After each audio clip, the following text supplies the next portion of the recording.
So we've been hosting these business breakfast sessions now since the beginning of the lockdown. So as Hatch Ideas, a lot of the work that we do is to support people to have the structure to be able to develop their projects, their initiatives, and their businesses. And we have professional development and business development programs. So as part of our business development work, we were like, oh my goodness, this lockdown, the effect it's going to have on our network could be, you know, just catastrophic.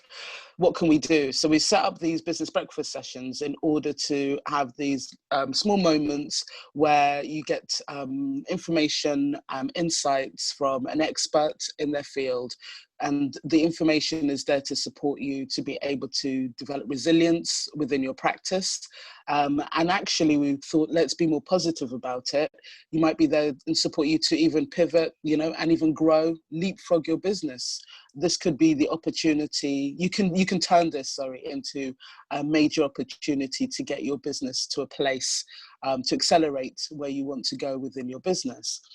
Anyway, so I'm just going to do some really small kind of like housekeeping things. We always want to keep it relaxed. As you can tell, the beginning of the session was quite humorous. I hope that my comedic stylings were up to muster. You know, I would say get a drink. Let me grab mine. I've been drinking since COVID this, I don't even know what is in it. Grass, I don't know, nettles, a whole cornucopia of herbs and no spices, just herbs to keep me calm and keep me focused through this wonderful kind of like COVID lockdown moment that we're having. So let me, without further delay, I would like to introduce you to Nina Werner, who is our guest speaker today. And she's going to be talking to us about how to build momentum in order to grow your business. And I just wanted to say thank you very much, Nina, for joining us. And I'd be grateful if you could introduce yourself to our group and just tell us a little bit about yourself and your practice, please. Sure, thanks a lot for having me, and hi everyone. It's really nice to be here this morning. So I'm in France right now, in transit from Kenya and moving to Sweden next month. A bit about me, I'm a Swede who's never lived in Sweden, so I'm going there to figure out why I'm Swedish. So that's one of my next adventures. I also have family that is from Kenya, which is why I've spent part of why I've spent my last 10 years partly in Tanzania, partly in Kenya. And I decided last year that it was time to have a new chapter for myself. Mm-hmm. So that's a bit about me personally. Professionally, I've been working in operations for startups mostly, both building startups and scaling startups in a variety of industries in East Africa. And like my last gig for 2 years, I was the chief operations officer for a plastic recycling company in Nairobi. And I really supported them and created the structures, the processes, the organizational structure, and embedding the company culture with its vision, its values, and its purpose. And so in the space of 2 years, we doubled our revenue, we tripled our employees, and our, even our turnover in terms of production increased by 2.5 times. And so that was my last position. And now coming to Europe, I wanted to use that experience and what I've learned, what I've done in East Africa to help startups in Europe who are in this phase where, they have a product on the market or they have a service on the market, and now they're scaling, they're growing, and it hurts. Because like kids, when you grow, it hurts. And by implementing a number of very operational and practical tools, you can create an alignment between the vision of the company, the values of the company, and its purpose, so that all the employees, everybody is looking in the same direction. And, from there, you can start, to create that momentum and then grow your business.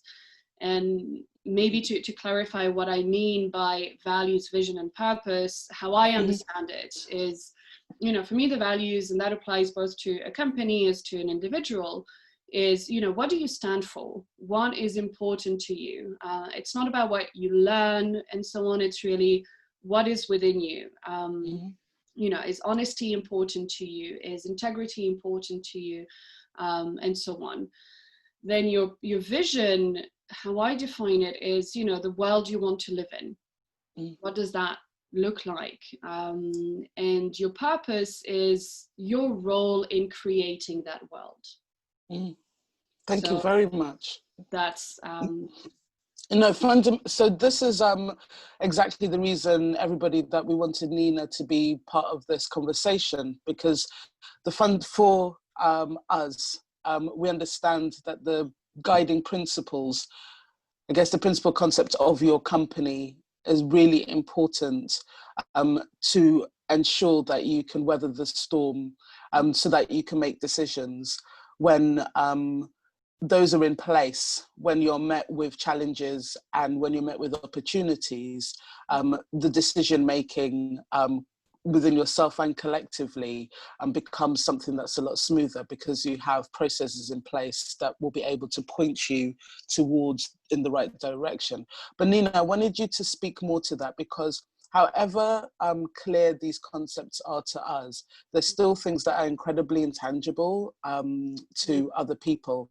And I'd be just really grateful if you could give some examples of why value and vision matters, and kind of more speaking towards the application of, setting those in place when you are making decisions within your business.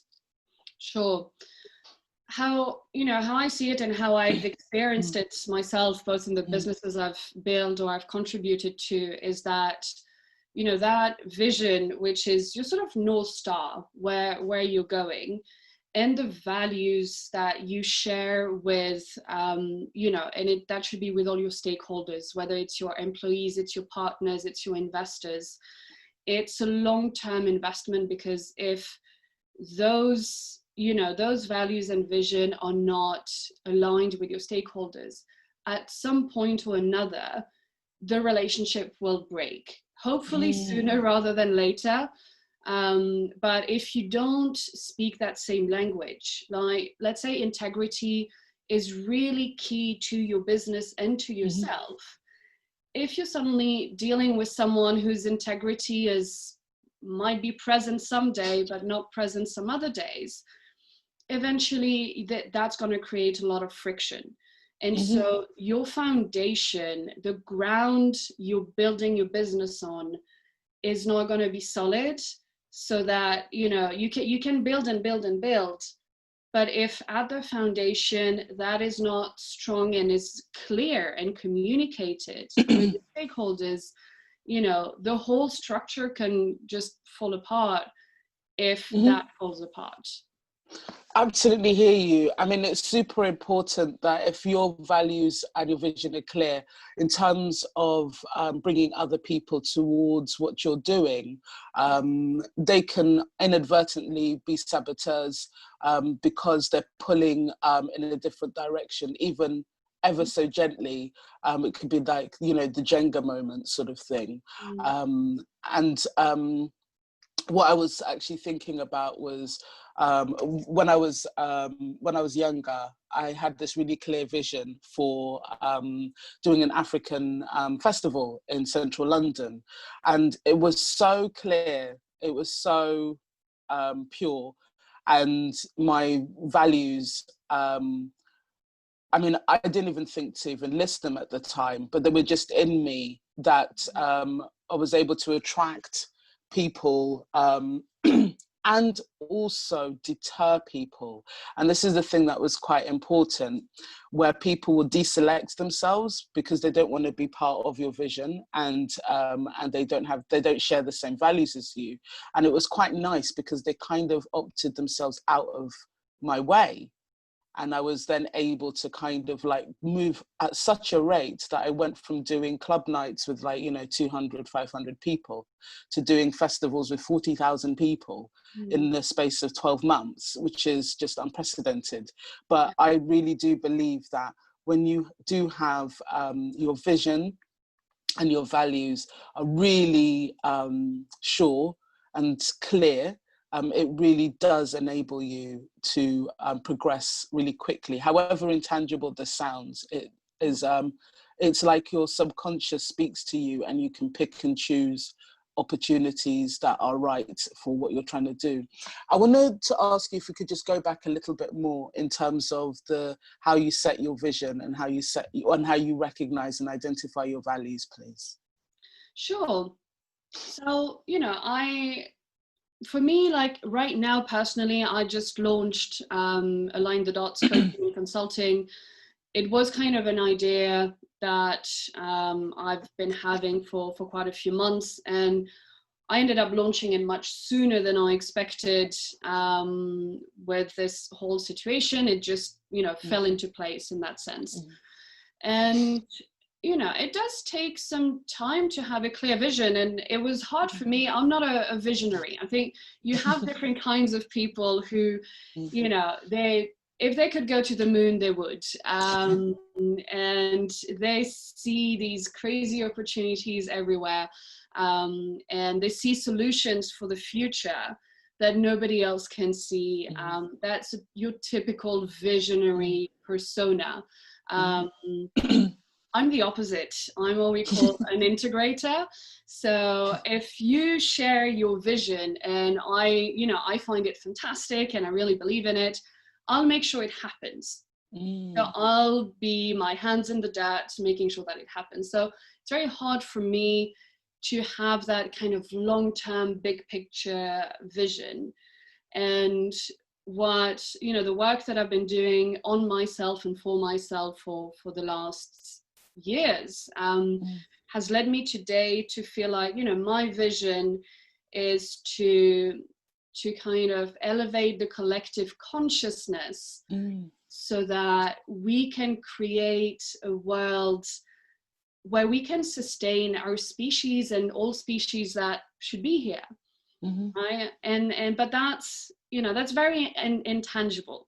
And I appreciate that for many people, it will not talk to them. And just like, what are you talking about of, collective consciousness and so on. But for me, I do believe that when there is a goodwill from enough people and strong intentions to create a positive, sustainable world that is for us and for the generations to come so that we can survive. Because I don't know about you, but as far as I'm concerned, it's just like, are humans going to survive? Like, for how long? No, but I totally hear you, because it's not intangible, because that's the whole point of a vision. It's like, it's as far reaching as you want it to be. And there's that saying that I come across, that once you notice something, you see it everywhere. And so within yourselves, once you identify your vision, or your purpose,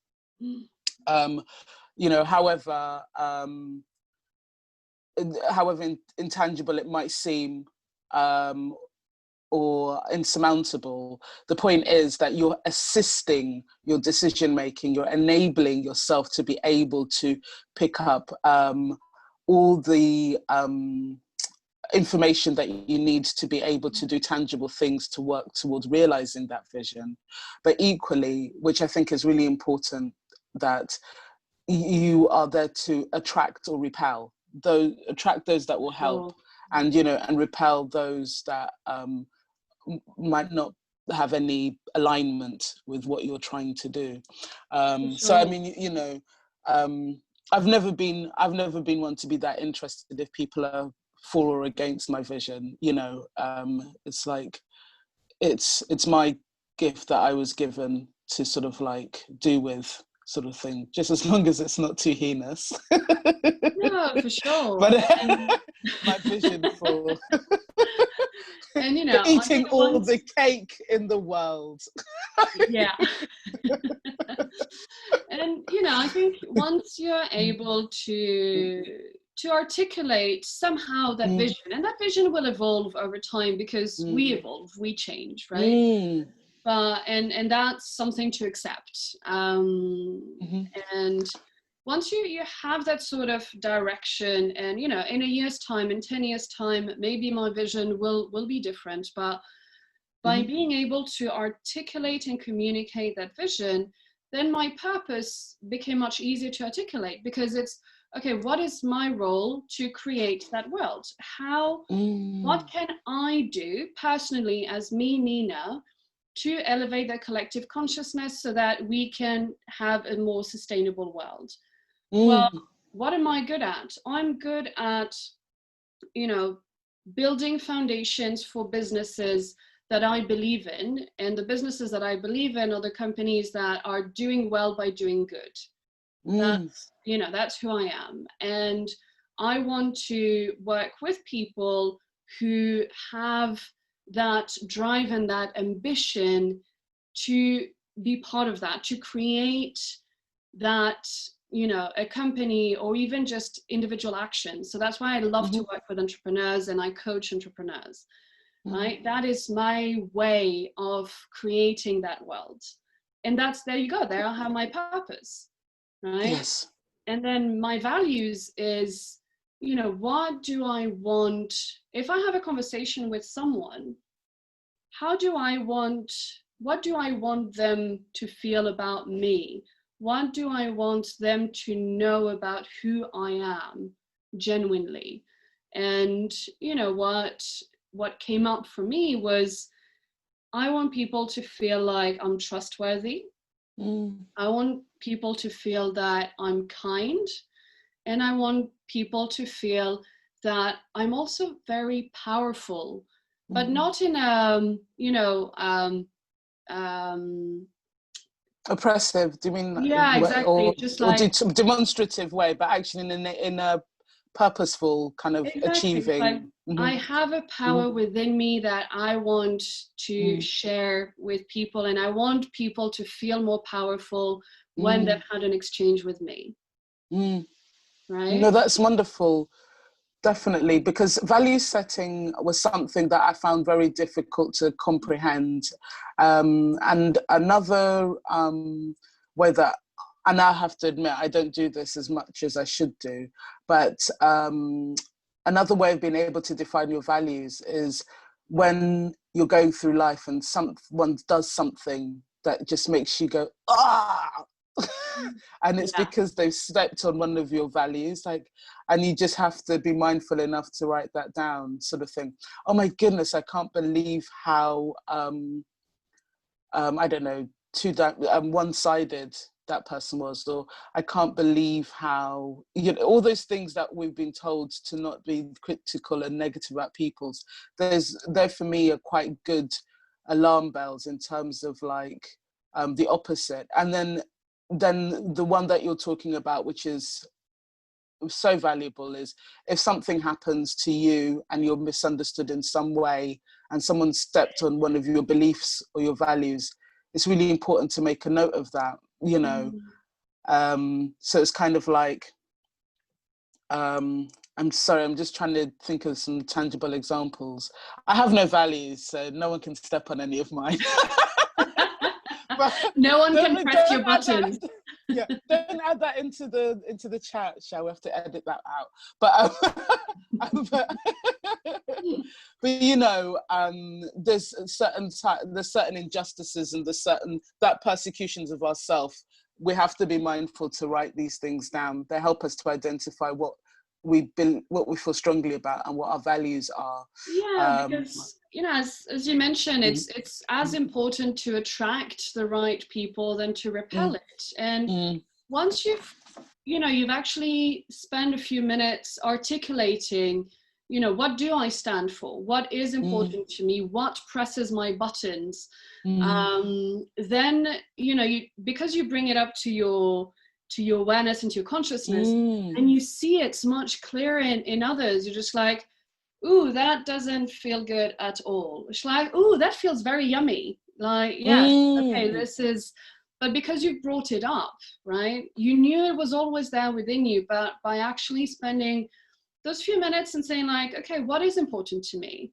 What presses my buttons, what doesn't?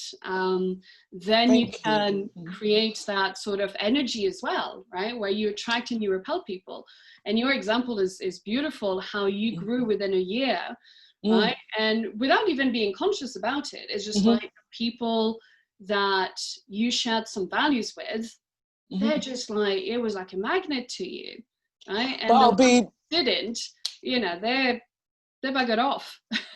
Yeah, and I'll be really honest with you, you know, even just recalling that moment now, I did walk around like I'm, you know, shouting my vision and values out. This is what I want to see happen, and you know, this is my, you know, this is why. And you know, and in every negotiating, pitching, when you're selling on, if you're in a shop and you're selling and you're speaking to your values, you're speaking to your vision, it's a really much simpler, quicker, less clumsy, more authentic way to get clients and to retain your client base and to grow your actual circle of business. And that's just said, it's difficult for people because it seems intangible, but once you get into the process and you actually get inside of it, it's almost like you've given yourself a sure, like you said, that North Star, you know, you've given yourself a really sure way, a through line towards being able to achieve the things that you want to achieve. I just wanted to have one final question, because I just realized the time's gone so quickly and I want to give people a chance to ask some questions. But if you could please, I mean, I don't know how feasible this is, but if you have any kind of like key advice that you could give small businesses, you know, in order to help them maintain their business during this current crisis. Sure. So I did take some time to think about it so that it be very, you know, clear as well and helpful in a tangible way. So, you know, I think in this time, this crisis came out of nowhere. You know, we could have seen it coming. It was in whatever books, and some people say like, of course, no surprise here. But, you know, there's a sense of, from what I've, you know, when I've been speaking to with clients and so on, there was first that moment of loss, and after that moment of loss came grief. And I think that's also an important step, because if you don't acknowledge that and you don't accept that you have lost something, right? I mean, I don't know anybody who's lost someone to COVID or nothing, but for some people they may have. You may have had financial losses, you may have had business losses, partnerships that have fallen apart, family relationships that have gone astray because suddenly you didn't understand each other. So there has been loss, and with that loss comes grief. And I think, you know, acknowledging that, seeing it for what it is an important step in order to come around and then see the opportunities that come through that, right? Because what has changed? What are the conditions that are not the same today as they were before? And therefore, what opportunities are emerging? So, you know, from a business point of view, I would say that two things you need to juggle at the same time. One is the short term, right? Is like, what do we need to do now to survive, right? What's your runway? How much money do you have left? Can you afford to keep your staff? What kind of partnerships are really important? What clients owe you money?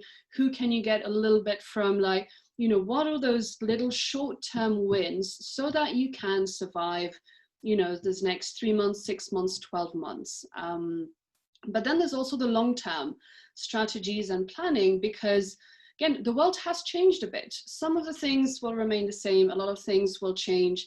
There's a lot of uncertainty because we don't know what exactly is going to be the same and what is going to change. But you need to also adjust to that, because we're not going to go back exactly to how things were. That's gone, right? And I think in developing both these short-term and long-term strategies, I'll come back to that foundation, because are these decisions that you make aligned with your vision, your values, and your purpose? Right? And if you're always, and it's just, it can take a split second just for you to think about it. Does this align with my values? And I think for me, that is the most important, is the values. Then, because we don't live in a perfect world and you don't always get everything that you want, what are you willing to compromise on for a short while? Because you might have to, right?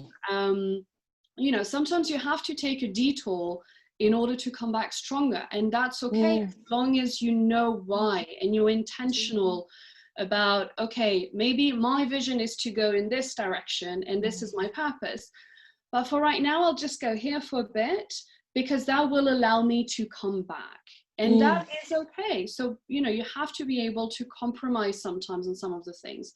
I wouldn't say on the values that is really your core, and you should stick to that, but some detours are okay. So what are you willing to compromise on for the short term so that you can still be here in the long term? Yes, thank you very much. And I know that some people have decided to maybe they have to shut up shop for a while and maybe take different employment, or, you know, some people have made some really hard decisions, but the spirit within which you are able to maintain that detour or stay on is the fact that you always keep your vision and your values close to you, so that, like you said, you can come out stronger with so much purpose. And I do appreciate what you said about taking time to grieve. I don't think a lot of people have accepted or realized or appreciated that they went through some form of grief process, you know, during this time.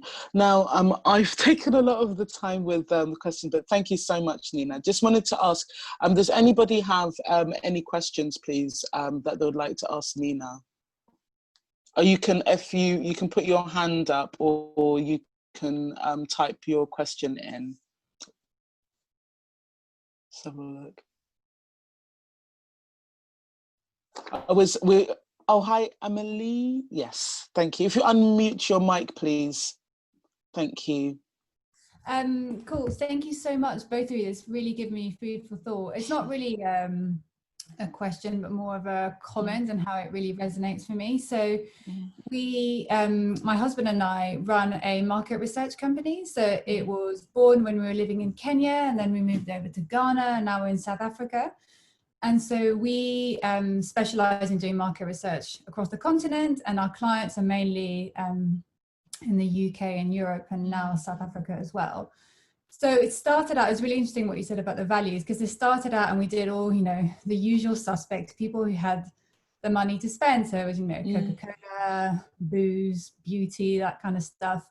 And whilst that paid the bills, it kind of didn't really go with our values, and we didn't feel great delivering that kind of research, because ultimately we felt, yes, it was paying the bills, but it doesn't really make like a great impact on society and everything as a whole. So we really started to move more towards social research, and we did a lot of pro bono work, and we really were making kind of traction. And just before COVID, we'd won like our biggest ever project with an American NGO that was doing great work in 3 countries in Africa.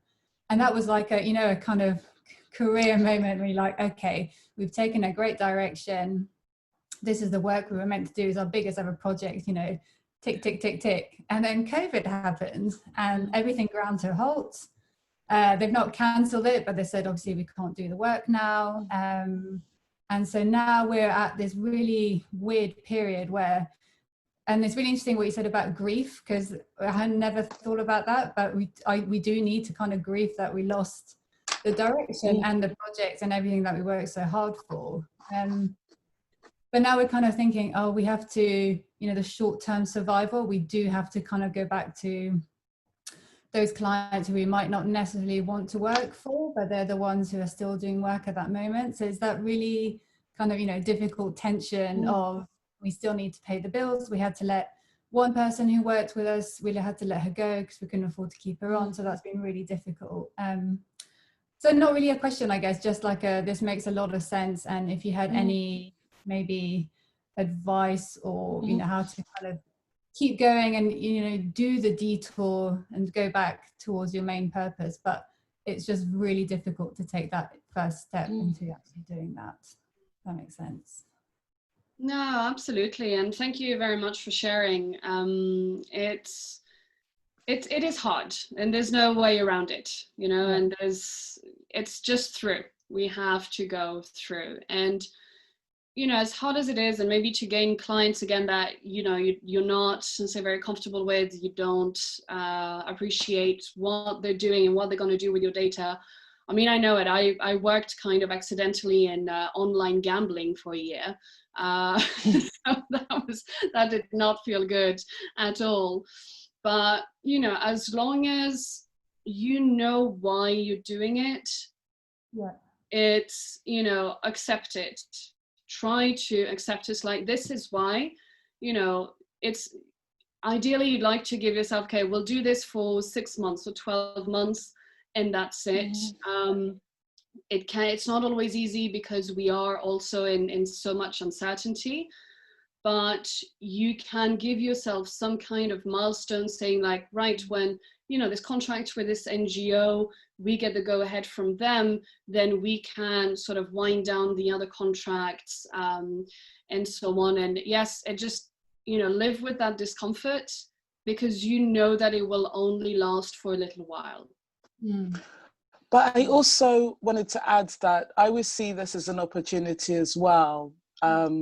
So I've had to work with a number of organizations that, because a lot of the work we do is supporting development in Africa. And I started the company when it was all aid was the sort of like conversation. And I was very against that and still am.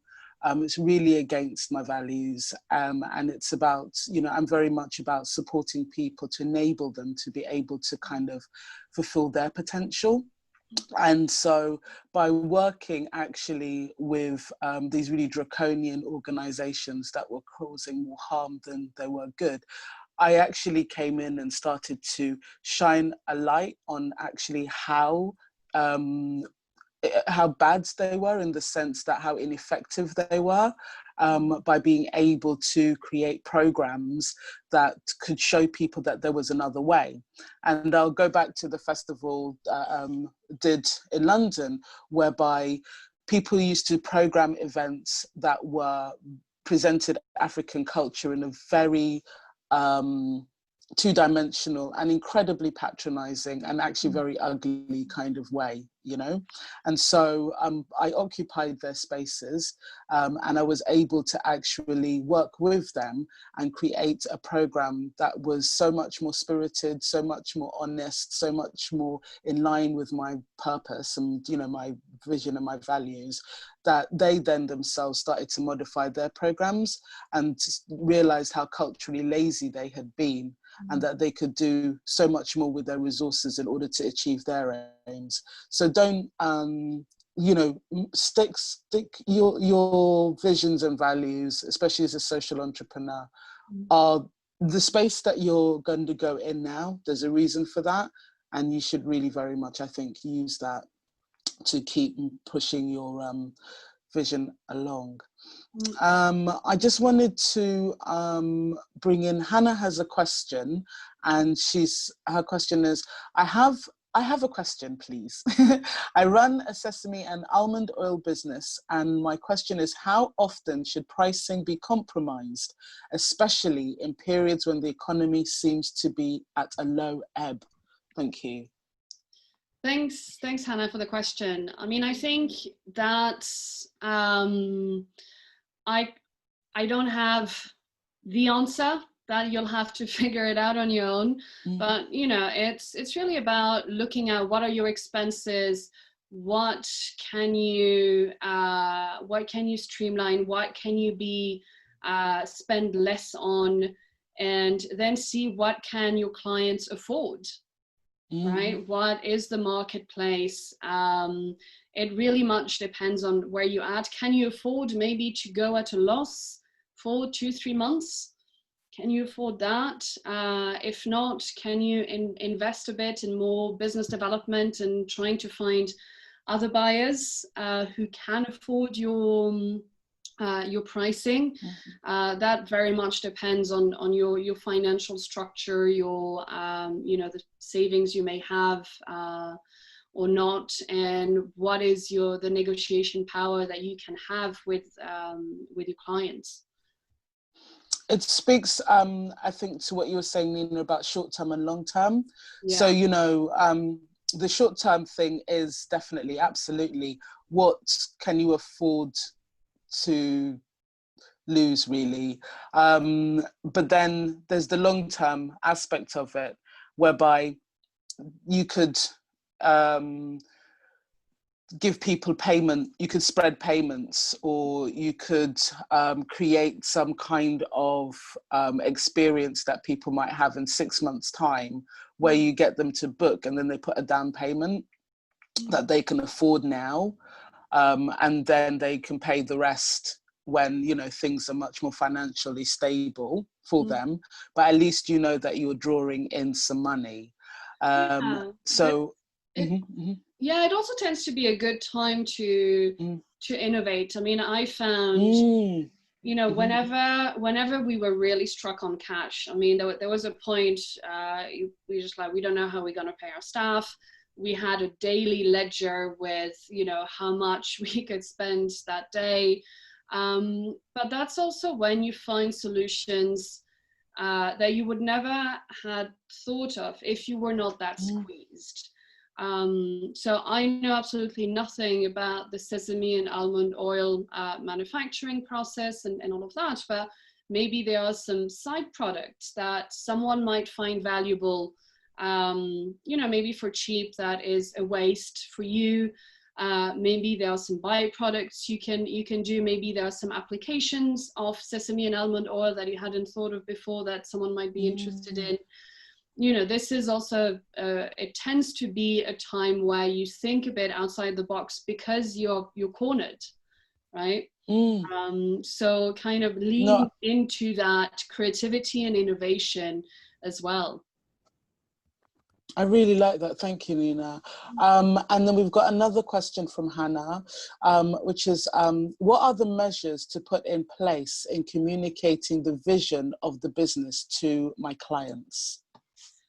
So for that, I think one is to obviously to tell them, right? Hey, this is my company and this is where I'm going, right? And then it's to live by your vision.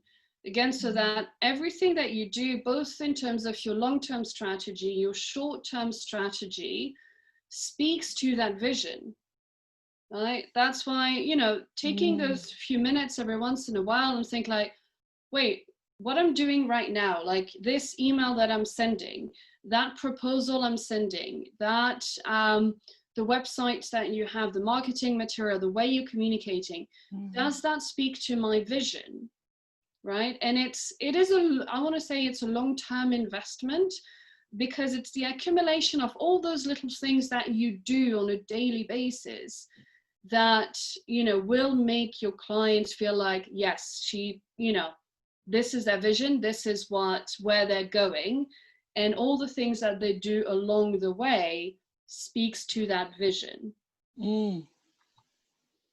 And then some more, I guess, practical, I think the obvious ones, like people put it on their website and stuff like that. But I do like the fact that you said speaking it and saying it to your clients. And like I said, it occurred to me through this conversation that people were in no doubt in terms of what I was trying to do when I would just walk straight into a meeting and like what I want is, you know, to give people a much more broader experience of African arts and culture. Boom. Exactly. You know, they joined up the dots for me. Yeah, They did no, all for sure, the you hard know, work. and having those words, you know, the right keywords, and sometimes it takes time to have it. But Yes, when you yes, no, have yeah. those words, put them, you know, make sure that they are in your pitch, like in your written pitch, in your vocal pitch, on your website, on your flyers, or whatever marketing material you have on your social media. Those keywords are there, and you always refer back to them. Does anybody else have, we've got time for one last question. Does anybody else have a question? Where are we? Superb. But I just wanted to say, Nina, I think it's incredibly, I'm really inspired by the position that you're taking, in sense of businesses, the culture of business needs to change. And I say needs to. Look at the crisis that we're in right now. And I think we've all been having conversations about it didn't have to go this far. And, you know, being able to support and empower social enterprises, or to bring, you know, the social aspect deeper into our individual businesses and practices. However, we do that, whether it's through these breakfast sessions, or we sit down and we lobby and we make people add it to their policy and procedures. You know, it's beyond important. And I really do share your vision as well, because we do have to look after each other. We do have to look after the planet as well, you know. So, you know, ever so grateful to you for, you know, putting your agency together, supporting entrepreneurs, supporting them to be able to understand and recognize their vision and their values, to have sure foundations so that they can really, you know, accelerate, and they can really grow, and they can achieve their potential. And it's only when you sit comfortably inside your vision and your values do you realize how powerful that is, in terms of enabling you to be able to crack some of those defenses, achieve the things that you really want to achieve, and you know, and go where you need to go with your business. So thank you very much, Nina, for joining us for our business breakfast session. And to everybody else, thank you so much. Like I said, we do these bite-sized 45-minute sessions. We invite wonderful people like Nina to be able to share information with you that will help you to build resilience, you know, and, you know, help you to grow your business. We are a growing community. You can be in touch with us by email or via our social media. We're at Ideas Hatch across all the socials, except for Instagram at ideas.hatch. Please do share your comments about the session with us, you know, across social media. Please be kind. and but also really do let us know, you know, what your vision and values are. Maybe that's something you do. Maybe you post it on our page or something, and let's start kind of like leading with that, yeah, and really being mindful enough to open ourselves up, and also the world, to the change that we want to see. Well, so our next session is Tuesday the 14th of July. We are going to be joined by Finance Focused, and they are going to talk to us about how to get ready for investment. So we do have very sort of like structured, you know, sessions and talks like that. And so that'd be about investment. And then the following Tuesday, the 21st of July, it will be myself doing my monthly workshop on fundraising. So you'll be able to get some top tips on how to really get that fundraising grant money. And then we'll keep going. But if you also email us, if you have any topics that you'd like us to cover, or post on our whatever socials, that'd be amazing. So Thank you very much, everybody, for joining us. Thank you again, Nina. That was really powerful. I really appreciate you. And have a fantastic rest of day and rest of week to you all. Thank you very much. Bye, this guys. Was amazing. Bye. Thank you so much. Bye.